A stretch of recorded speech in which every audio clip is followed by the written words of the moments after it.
The broadcast is now starting. All attendees are in listen-only mode. Good afternoon, everybody. It is Wednesday, the 8th of July. Richard will be giving part 2 of his talk on methylation and stress and nutrition and so forth. I'm not going to introduce him. If you don't know him, you shouldn't be here. So, Oh, and I don't say that. anyhow, Richard, have at it. Thank you. All right, thanks, Rob. Yeah, we were doing last week a review of methylation, nutrition, and how it relates to qEEG.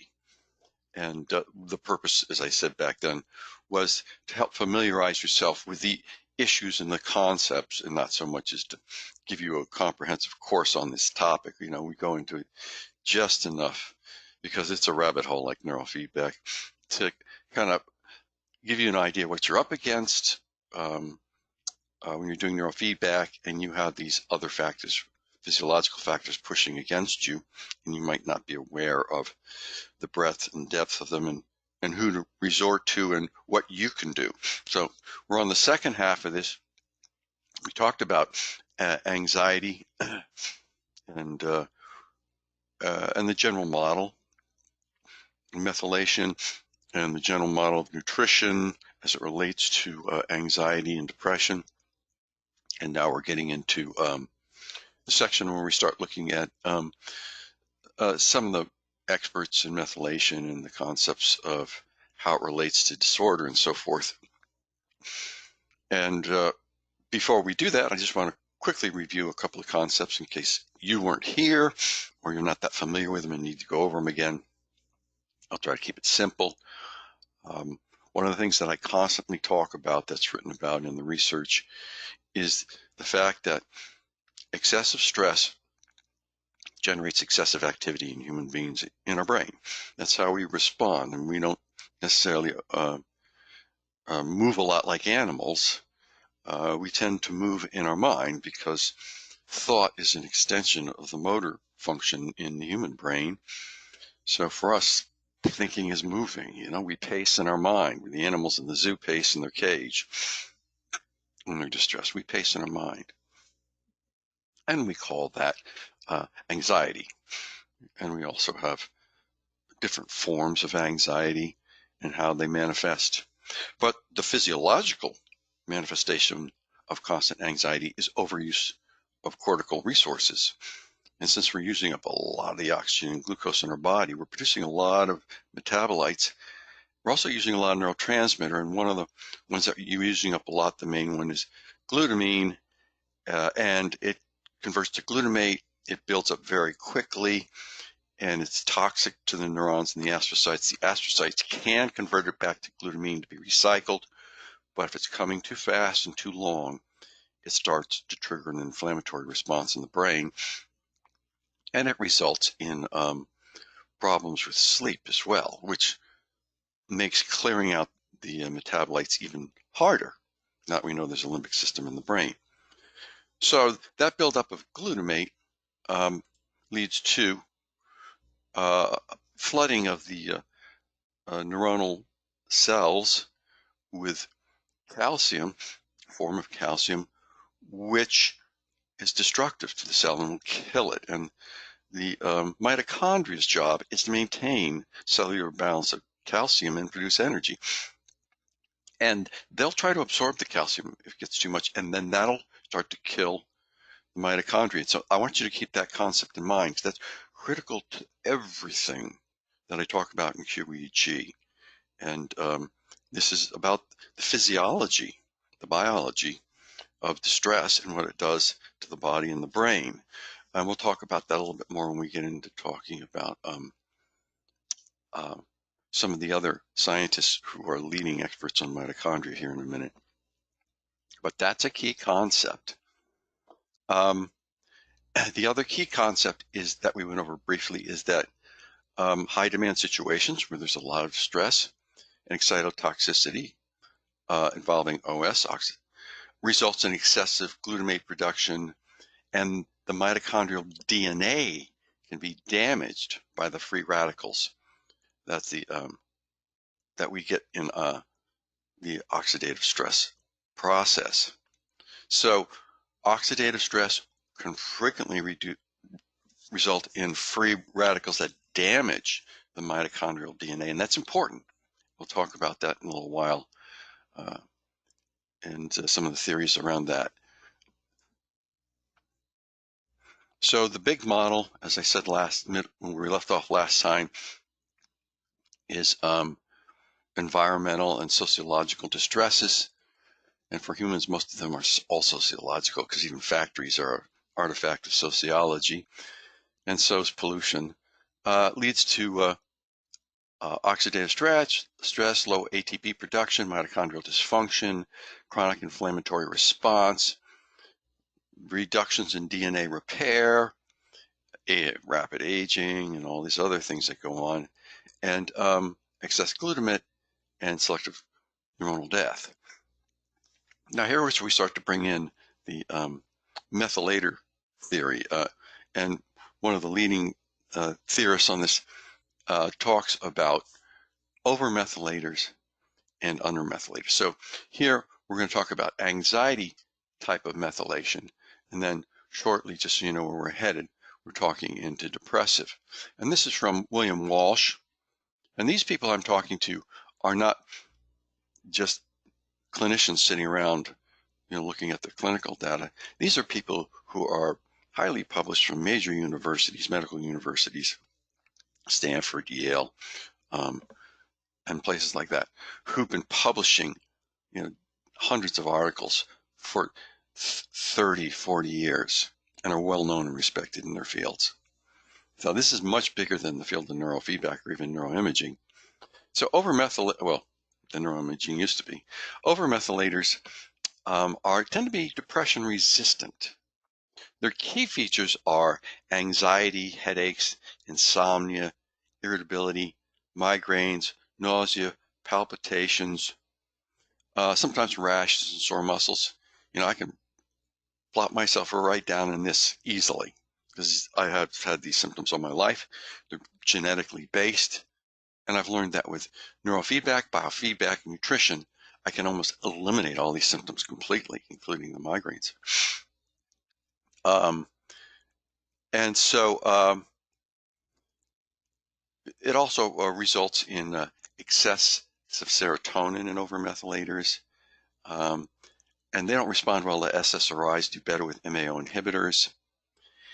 And over-methylation is usually related to folate deficiency. And this is a genetic polymorphism. We were talking about a significant percentage of the population that are folate deficient. And you'll find a lot of your migrainers, like me and my family, even my daughters have this. It goes all the way to my aunts and uncles forever. Nausea, palpitations, this is the way my body responds to stress. Perhaps yours too. Low zinc is a common feature of this whole process here. And also low magnesium. We also may have problems with B6 and B12. We'll get into that. But so these people tend to be depression resistant. I don't get depressed too easy. I'm more likely to have a panic attack, but I haven't had one since I started neurofeedback back in 1988, 89, or like that.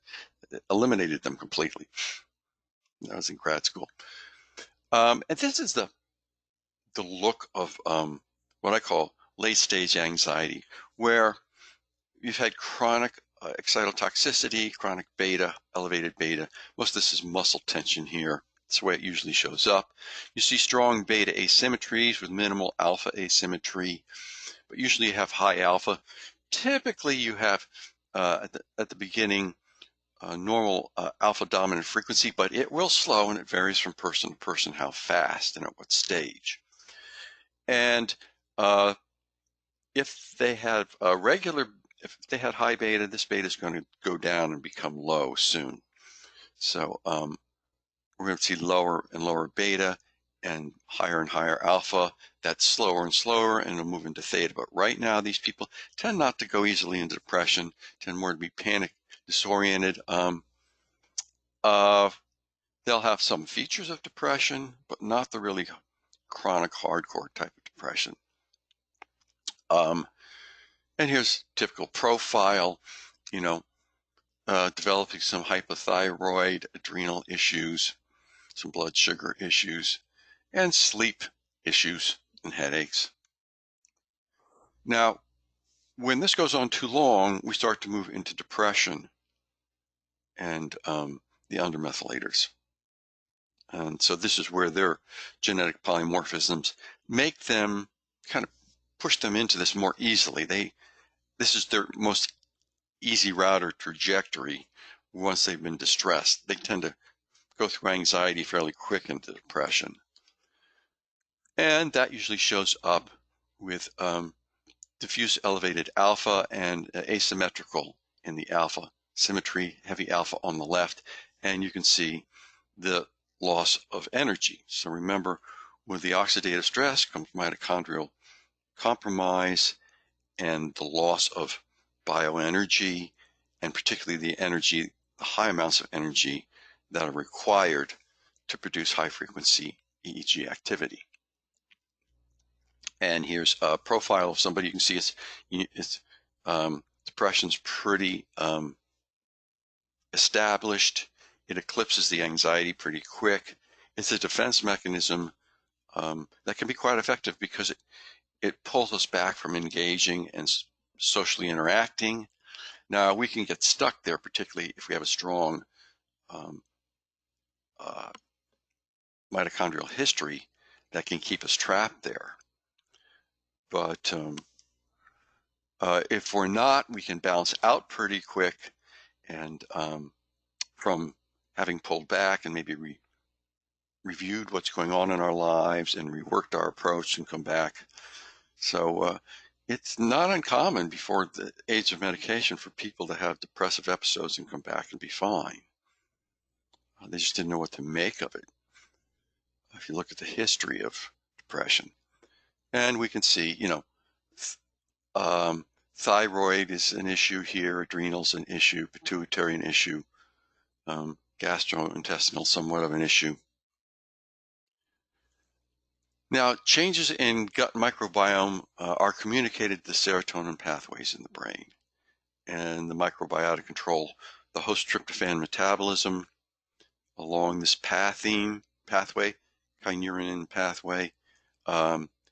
It's very stress and immune responsive, as we talked about last time, and it shifts the serotonin levels and converts the tryptophan to quinolinic acid.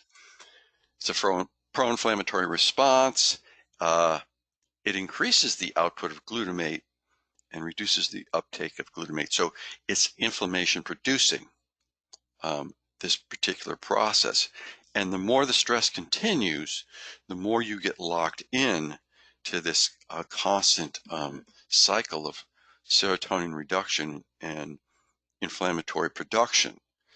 And this, again, generates an inflammatory process in the gut, which in turn starts to undermine adrenal, thyroid, and liver function. So it's a global physiological response.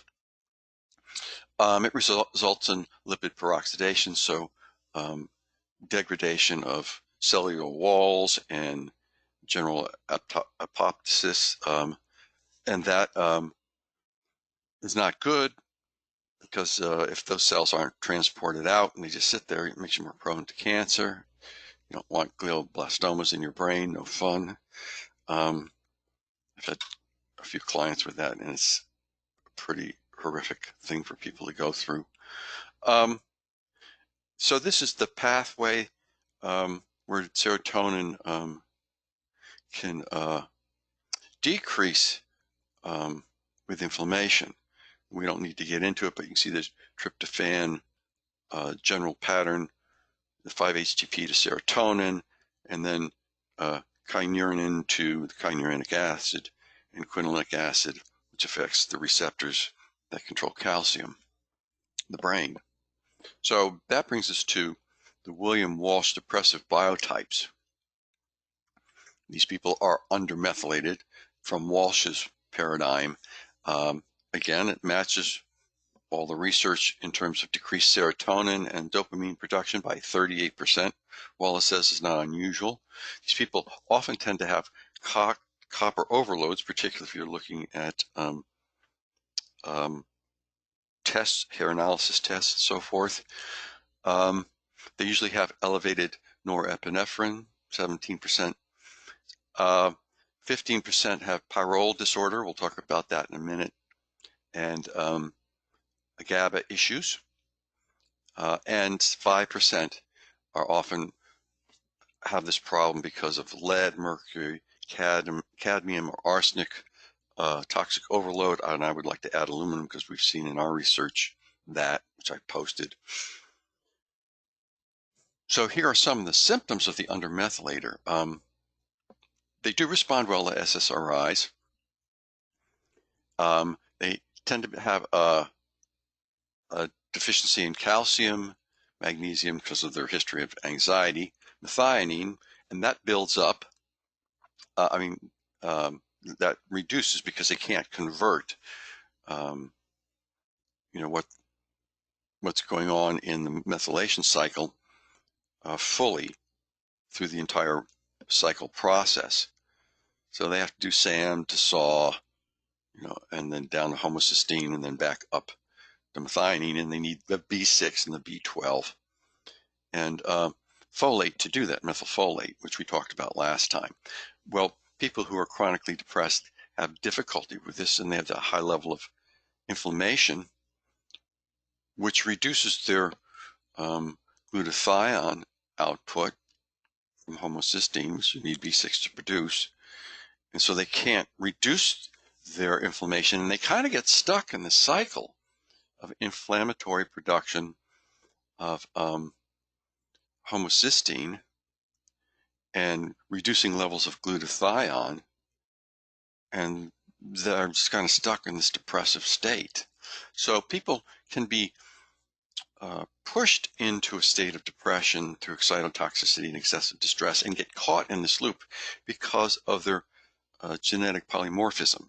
And this is the point where no matter how much neurofeedback you do, these people keep backsliding. You need help from somebody who's a functional medicine doc, chiropractic neurology, something along those lines. They have high blood histamine levels, and they tend to be perfectionistic and competitive. Oh, isn't that interesting that Walsh comes up with that? And we look in the ISI, and we think we're seeing that all the time. And everybody comments, yeah, I know people are really depressed. They tend to be high in perfection and competitiveness. And when you ask them what's on their mind all the time, they're self-derogating. They're constantly putting themselves down. They have very poor self-esteem, and that means a family of toxic stress, which is kind of initiated this. So you see there's a parallel with transgenerational behavior patterns and genetic polymorphisms. They tend to reinforce each other, the DNA and the RNA. It's hard to break this cycle, and this is why in terms of our societal structures, we see these constant interaction patterns going on and the same social and political patterns repeating because genetically we get stuck in these types and tendency towards withdrawal behaviors. Now, Pyroluria is also something that's physiological that can lead to depression. It's a genetic polymorphism where that affects hemoglobin production, and HPL is a byproduct of that production, and it tends to bind with B6 and zinc. Okay, so we're back to the problem that we can't convert homocysteine to glutathione, and we're stuck in this inflammatory cycle, which kicks off the kynurenine inflammatory cycle, reduces serotonin, which kicks off the gastrointestinal inflammation cycles. You can test all this by looking at zonulin levels. It's a blood test that's been around since 2002. And you can find out if there's an inflammatory cycle, and then you can look at B6 and zinc levels. So this is why all these things are so tightly related. Distress leads to slow degradation and oxidative stress, and your genetic response to it, based on your polymorphisms, will kind of determine your trajectory, whether you kind of get stuck in anxiety or you move quickly to depression, and whether you get stuck in depression. Okay, so all of these things play against, and it makes it kind of complicated. So here's this really slow diffuse alpha with thyroid inflammation problems. You see the low beta, again, the inability to produce high frequency. You see the slowed alpha. You see the strong alpha asymmetry and beta asymmetry. This person's kind of stuck in irons, as we used to say in sailing. They can't go in or out. They're just stuck in the headwind. And that you can see that theta is really high in terms of frequency. That's not theta, that's slowed alpha. So we've got this very strong slowed alpha, which starts to show up as theta in the map and can be misleading. And this reduced energy, which is low beta, and that'll affect attentional abilities considerably, especially frontally, and working memory. And these are all the symptoms that are related to the low thyroid, which is associated with this process, because you start to get long chronic states of intestinal inflammation, breakdown of the mucosa barrier, which is critical for the whole body's functioning. You get opening of the T-junctions that line the gut, and you get these lipopolysaccharides start to leak out along with protein particles, causes a inflammatory response. We'll look at that, and starts to affect liver function and thyroid function. And we get all of these bizarre pathologies that start to appear. All right. And you can read about them if you want. The correlation of depression measures and hypothyroid are pretty good, 0.57, which is high by any statistical measure, but not as high as what we saw with anxiety and adrenal function. And that's because when we get into this thyroid dysfunction, it's tightly related to gastrointestinal inflammation, which are causal factors. And so they mediate this process. This gastrointestinal process, has become known as the microbiome factor. And it is so big now, and there's so much research in it, that it is just taken over the internet practically, and nutritional thinking. And we go through these phases with every major new discovery. So it'll be a few years before we calm down about microbiome and really put it in perspective, but it's good that we're looking at it now. It's a disruption of the serotonin production in the brain, increases inflammation both in the gut and the brain. It reduces ATP, or bioenergy production, which are neuroenergy resources, loss of high-frequency EEG activity, increases the percent of offline activity, reduces thyroid T4 resources, and reduces thyroid T4 transport mechanisms in the brain, which is critical for production of different enzymes and amino acids, for energy production in the brain and neuron health, and reduces B12 and B6 levels for methylation, because a lot of that's produced in the gut, and reduces neurotransmitter production, which we absolutely have to have. So you can see the microbiome is critical for all that. It's compromised by depression, which is a result of anxiety and the resulting inflammation. And it in turn affects mitochondrial function and mitochondrial DNA. So it's a major component for immune system regulation. It accounts for the majority of our immune system in our microbiome. When people say, I felt it in the gut, that is really reducing their efficiency of their immune system, and they're likely to become ill, literally. It's highly implicated in Parkinson's and Alzheimer's. There's research showing that the inflammation from the gut travels up vagal pathways into the back door of the brain and undermines dopamine production there.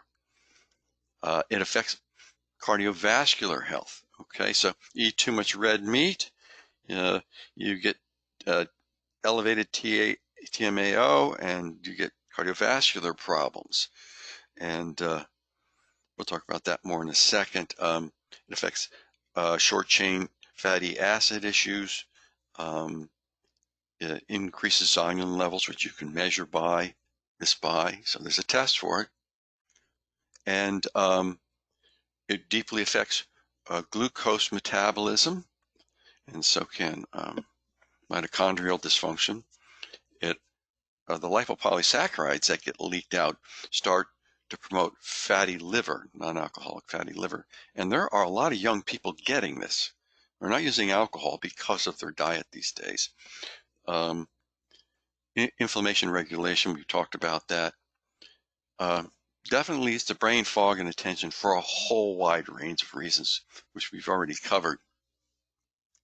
So this microbiome inflammation reduces serotonin, the key amino acids, tryptophan and glutamine, the key vitamins B12 and B6, and polyphenols, which lead to anti-inflammatory, antioxidant, and anti-cancer reduction. So when those are reduced, we can't defend ourselves.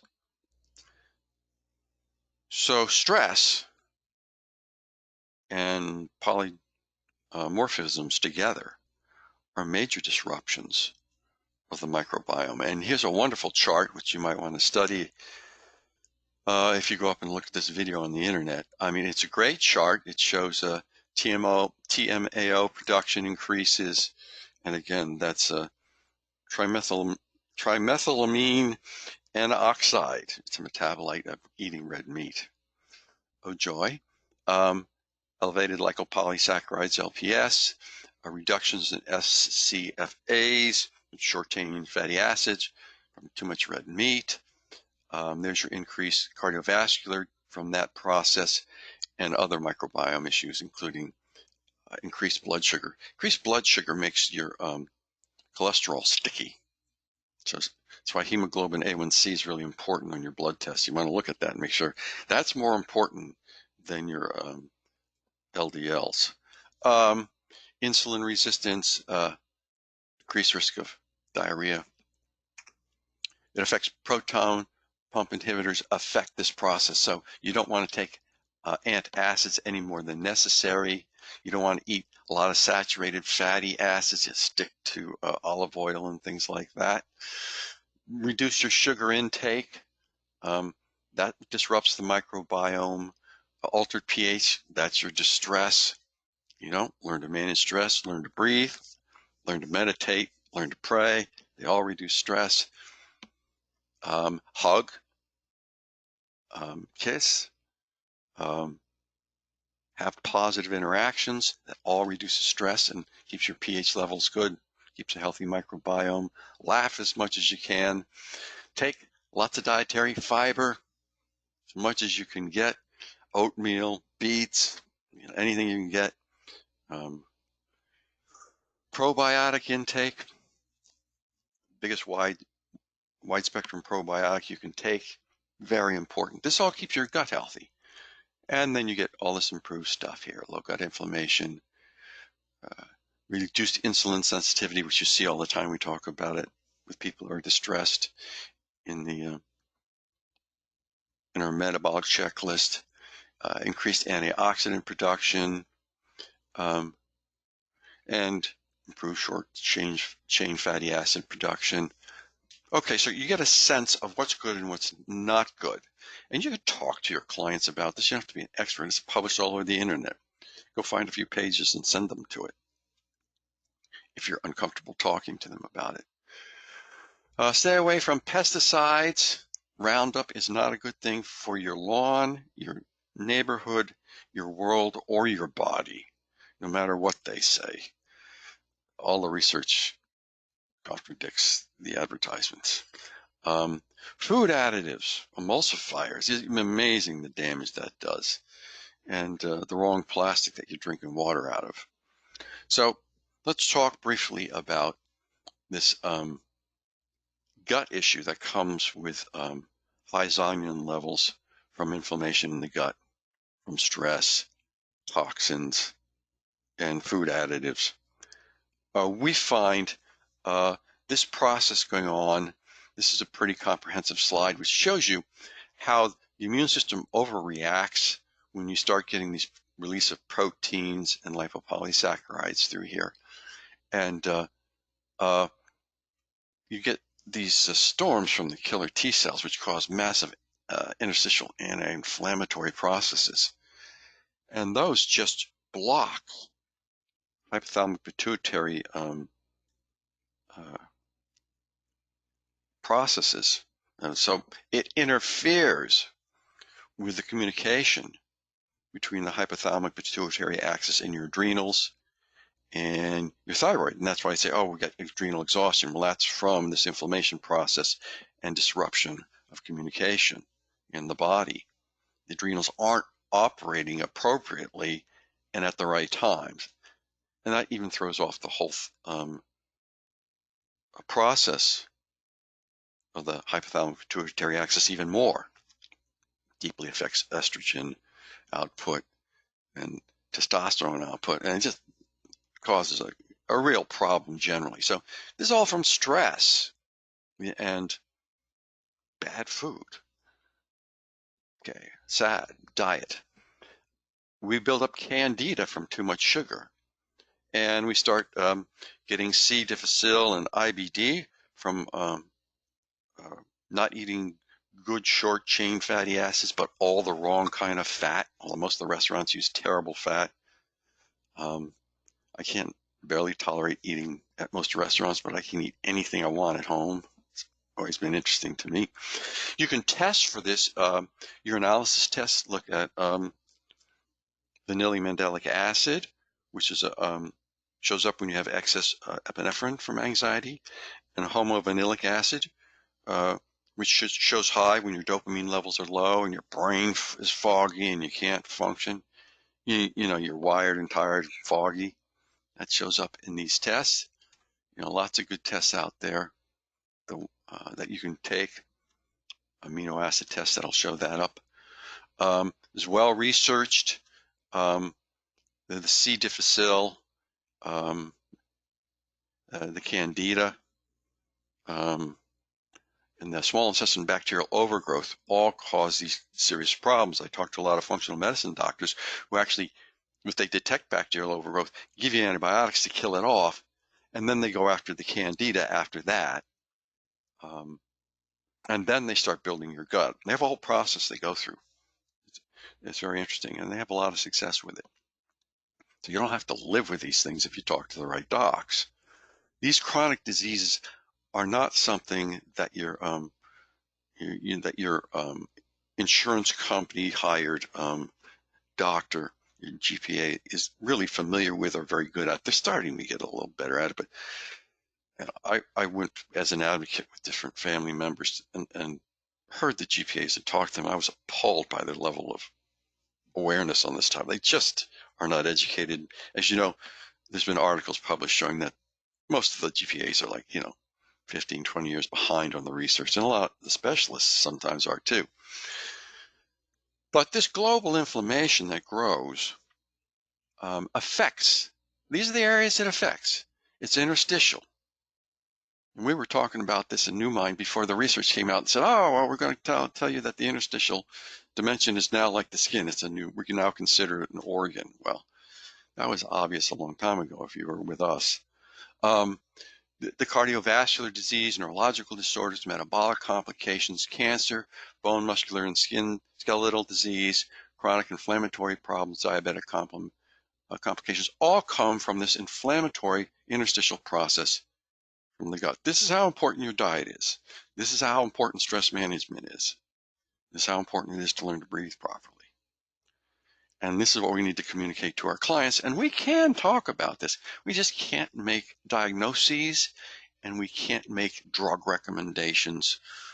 But we can say, hey, if you're anxious, there's research out there that says if you take magnesium, it can help. They said, where can I get it? Oh, at the store. Well, there's bunches of kinds. Go ask the people at the store. The store people will make recommendations. You can help your clients out this way. There's no laws against it. The law is against if you're a doctor and you signed a contract saying you won't talk about nutrition because you're only selling drugs at your clinic or for the hospital. And you can't pretend that you're an expert in nutrition. So this brings us to Douglas Wallace. And Douglas Wallace, 40 years,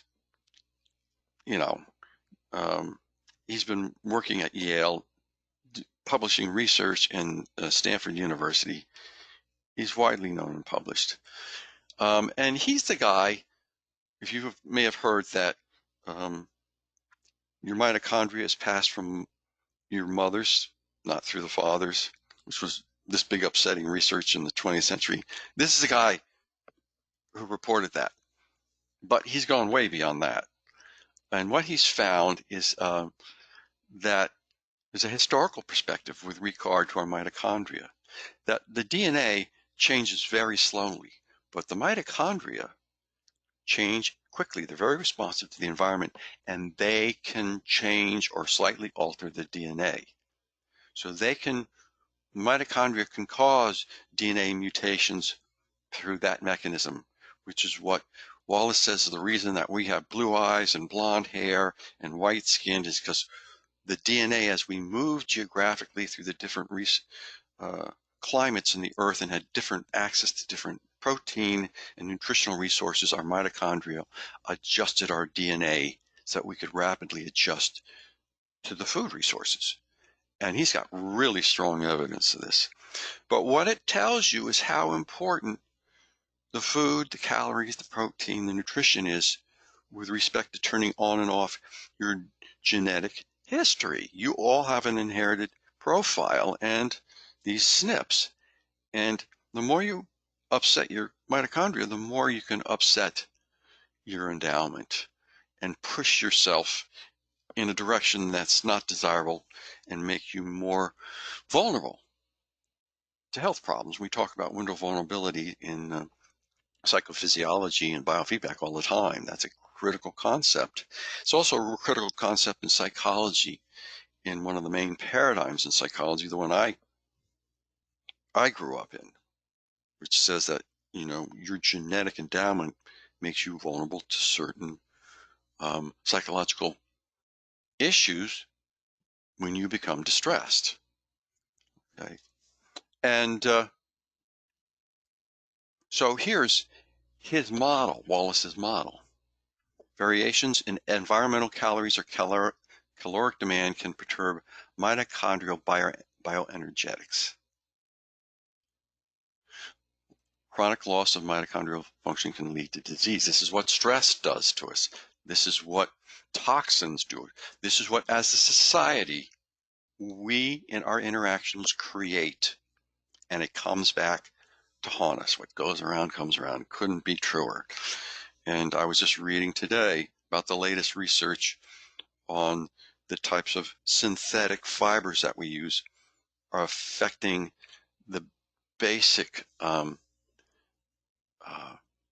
sea creatures that all of the sea creatures feed off of in the ocean, and affecting their genetics and their protein content, which goes up the food chain. And we've seen that happen with mercury. You can't eat tuna fish twice a week, or you risk elevated levels of mercury that are dangerous for your body.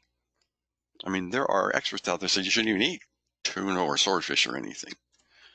That's the top of the food chain. Very important.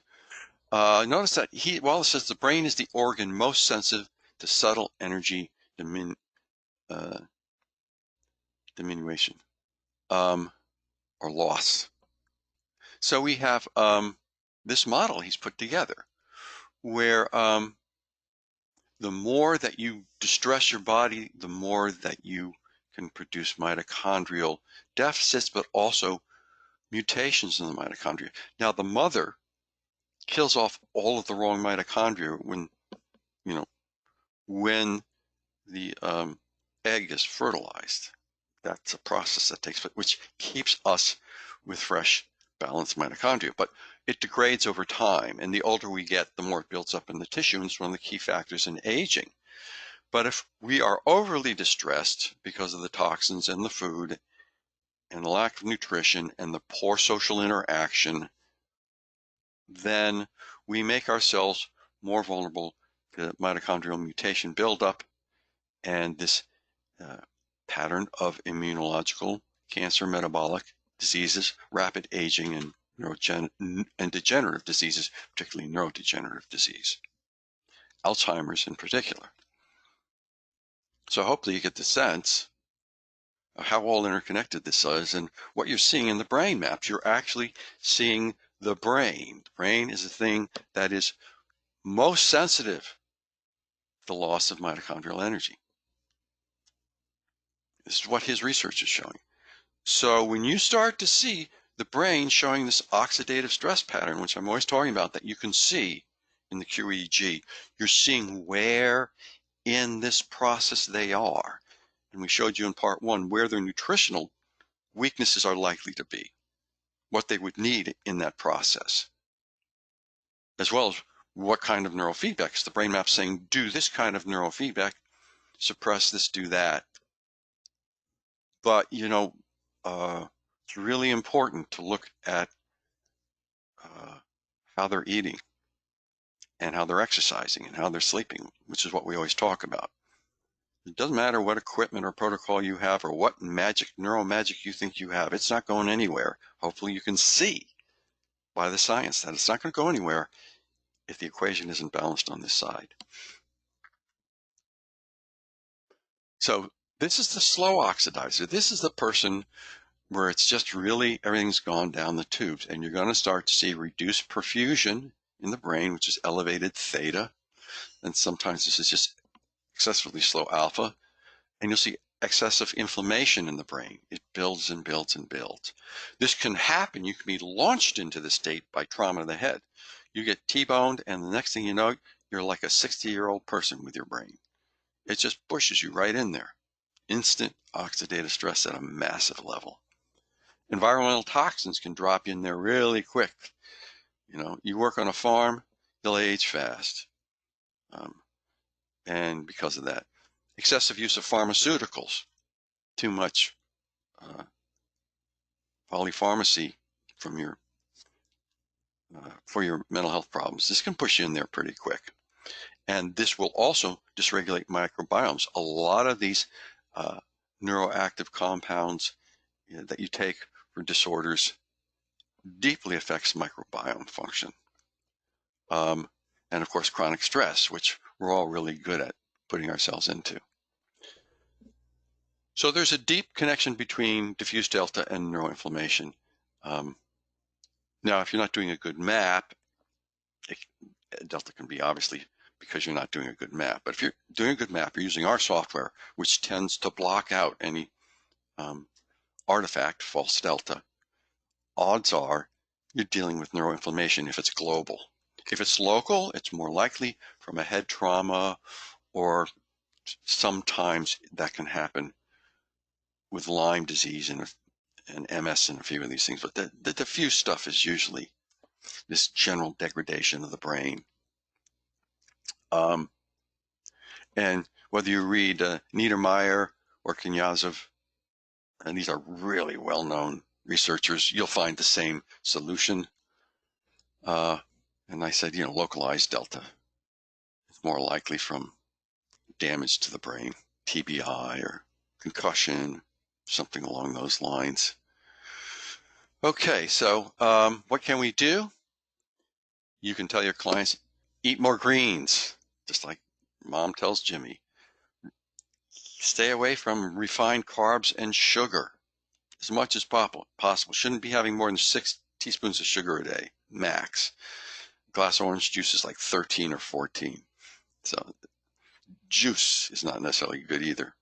Avoid antacids. If you're getting a lot of gastrointestinal issues, you're under too much stress and you're eating a crappy diet probably, and you're not getting the right oil. So make sure you're using high quality olive oil. It's the least you can do. Avoid excess red meat. The less red meat, the better. You know, if it's a little bit once a week, not a problem. Add more fish. Okay, but still it's good to have a day or two where you don't eat any protein. And avoid fast food as much as possible. That's like candy. You take it only once in a while. You know, once in a while I go down to Wendy's and I get that burger like once every month or two. I'll just say, I'm going for it, but geez, don't make a habit out of it. And this is what you have to tell your clients. Nutrition. No secret, you don't need a nutritional expert to tell you this. All you need to do is go to the CDC website or people who study that site, and you'll find out 68% of the American population is low on magnesium, 100% needs probiotics, 50% low on vitamin D, and some research is showing that people who are low on vitamin D are more susceptible to COVID, so think about that one. Omega-3, 95% of our population low on that. You would think with all the advertising all these years, it would have changed, but as of 2014, hadn't changed, and probably hasn't changed a whole lot yet. Vitamin A, 51%. Vitamin C, 43%, and we were just talking about that with Rick Millis. He was saying vitamin C is showing up as very helpful in dealing with COVID, so make sure you're getting your vitamin C. Vitamin E, 94% of the population low on vitamin E. This is how bad our sad American diet is. Iodine, 40%. Vitamin B's, folate, 20%. Now you can't methylate without B6 and folate. Acetylcholine, 95% deficient. This is what your brain is made out of, choline. I mean, and good fats. I mean, that's what your brain is. So, wow, you need that choline. It's in a lot of your food resources. It's not hard to get if you're eating a healthy diet. And general minerals were low in 10%, not too bad. There are people who are very low. So these are the things you can just give your client. Here's what the CDC says. Why don't you look at this, go down to the health food store, get yourself some supplements, eat more green leafy vegetables, get some exercise and some sleep, and I think your neurofeedback will go much better. So here's minimal solution. Dr. Blank gave similar recommendations when she did her presentation on addictions and on nutrition and medications. A good multivitamin. Make sure it has methylcobalamin, not cyanocobalamin. That's a clear indicator that you've got cheap vitamins if they're trying to sell you cyanocobalamin. And you got to have P5P for B6. Fulvic acid or similar liquid supplement for trace minerals is really helpful for a lot of people who are anxious. They burn up their minerals really fast, particularly zinc, copper, and magnesium.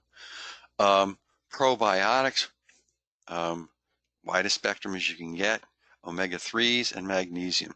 Tell them to buy some Calm, take it for a week or two if it helps. There you go. If not, well, then you don't need it.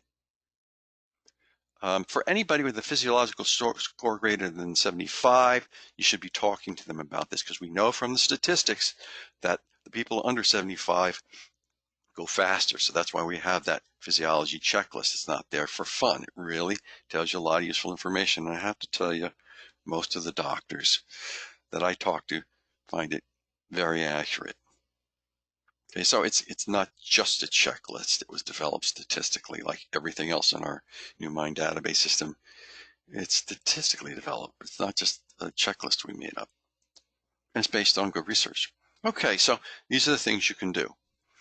And with that, we finish up just in the nick of time. We have a few minutes. If anybody wants to make a comment or bring up a question, I'll try to unmute everybody as fast as I can. Someday they'll get a mass unmute button that works. If it was my UI people, I'd be yelling at them over the internet. Okay, anybody have any statements, input, comments, questions?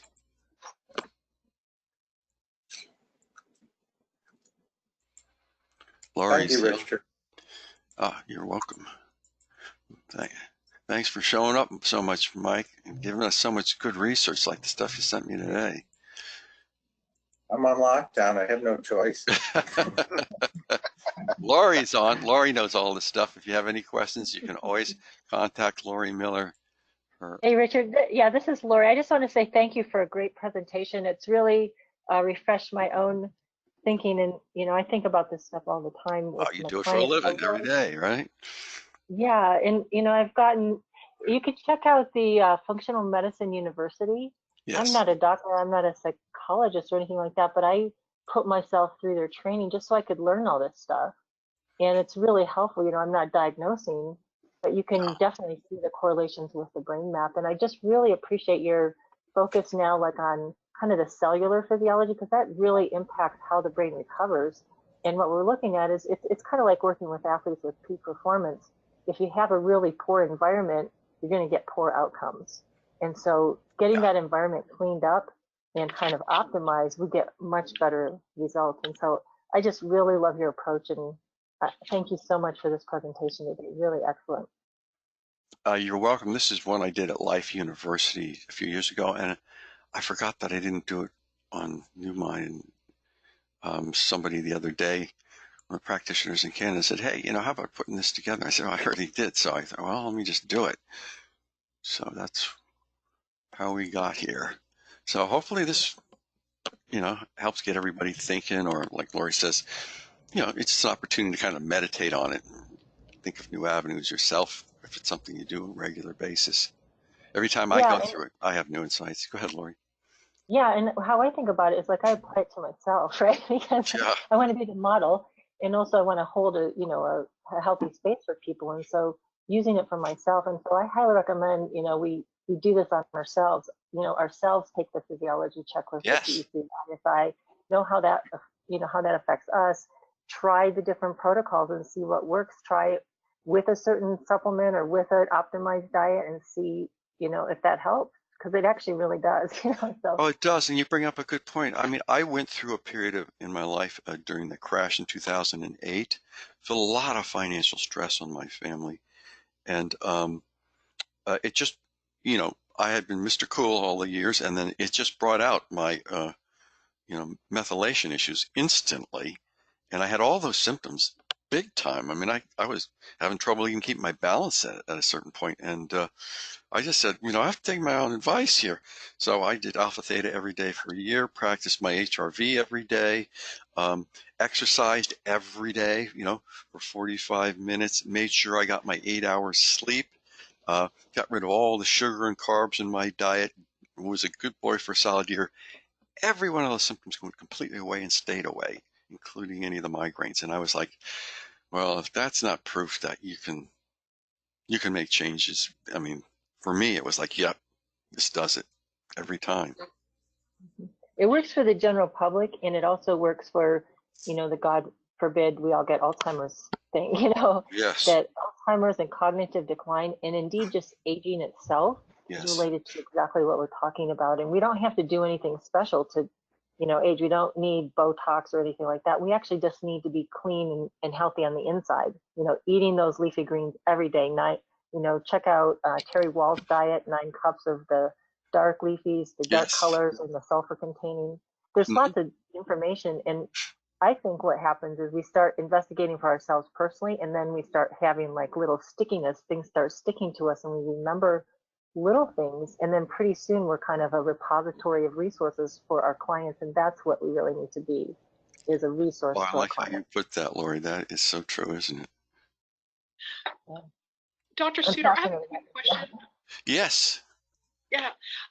So when you were going over the microbiome, you had mentioned that, going through the pathway, I'm totally chopping this up, but Sorry, Veronica. the vagal pathway from the back of the brain undermines dopamine production. Okay, undermines dopamine, and that is, I guess, when one can, I guess, starting the process of what, Alzheimer's and dementia. Okay. Yeah, it's a it's been a couple of replicated studies are on it for Parkinson's, but recently I've got some studies that I've downloaded. They're promoting that is probably the likely pattern for Alzheimer's too. And it was an unexpected, nobody even thought of it. And then suddenly these guys, I think it was Japanese researchers first came up with it, that the inflammation in the gut travels up the vagal pathways into the brain and then attacks the substantia nigra. And gotcha. Yes. Okay. And everybody, when they started looking at a follow-up study, started looking at correlational analysis between Alzheimer's and gastrointestinal issues, and found out the majority of people with these Parkinson's and Alzheimer's have long histories of gastrointestinal disorders. And so it's just been replicating and showing up in multiple areas, and it's boy, I read that. I went out and got myself the best probiotics I could find. I tried different brands at different times, because you can feel the effect of these things. If you've done enough neurofeedback, you become very sensitive to how food affects you and things you take. You become much more aware. And I think you really summed it up where you had mentioned that, people eating right and exercising and doing all these things can help the neurofeedback process. It's not, it's not a one-stop shop. We're not robots, and that's what I try to explain to my clients. There's things that you have to do personally to change and be accountable for. You can't expect the brain to do everything. You have to help it to make the change. Yeah, well, in 12-step, the saying is, well, you start out as a victim, but you end up as a volunteer. So, if you didn't know, you were young, you were socialized into your diet. But at a certain point, there's science, and if you listen to it, it can guide you. That's why we evaluate so much. If we don't listen to our science, we're doomed, especially with our 7 billion population. And this is the terrifying thing about it at the moment. The politics is trying to destroy the science, and we're going back to the Middle Ages if that happens. Right. Thank you, Dr. Cedar. You're welcome. You're welcome, and good luck, Veronica. I know you guys do great work at that clinic. You're brilliant over there with all this stuff. Yeah, we measure all this stuff. I know you do. It's nice to hear it from you too, and kind of putting things together. So refreshers are always great. Oh, I love James's presentations. Always mind-boggling what he's doing here. Yeah, he's planning to do another one just on a YouTube channel, just because he's always saying so many things. We're like, we're just going to put a YouTube channel. You could just talk for 2 minutes straight and then stop. Yeah. Well, we'd like to have him come on. Now we're into COVID. Maybe he could come up and do one of his old ones for us. We love what he does. Oh. Well, he definitely has one on COVID. So maybe he can send you some information on that. If it's worth it, then, whatever you guys decide. But anything definitely is worth it. He's great. Okay. Thank you. I pushed it to 5 minutes past. I probably shouldn't, but hopefully y'all got something of value here. This will be posted end of this week, early next week on the internet, so you can freeze frame it and look at it if you want. Go over it many times. I know I've had to go over this stuff many times over the last 10 years and constantly read the research to make sense of it. And I'm telling you, methylation is such a deep rabbit hole that makes neurofeedback look easy, believe me. I like that too, not to have something negative, and generally we don't get something negative. I heard Judy in the background, but I couldn't hear her loud. So I don't know if she was on the phone or talking to us. Thank you so much. Oh, you're very welcome. All right, Rob, this is time. All right, Friday we'll be going over a map, and for those that have been watching some of the stuff on listservs about DC offset and all that for EEG recordings, Richard will discuss that this coming Monday. I'll post both on the listserv. Okay, folks, have a great week.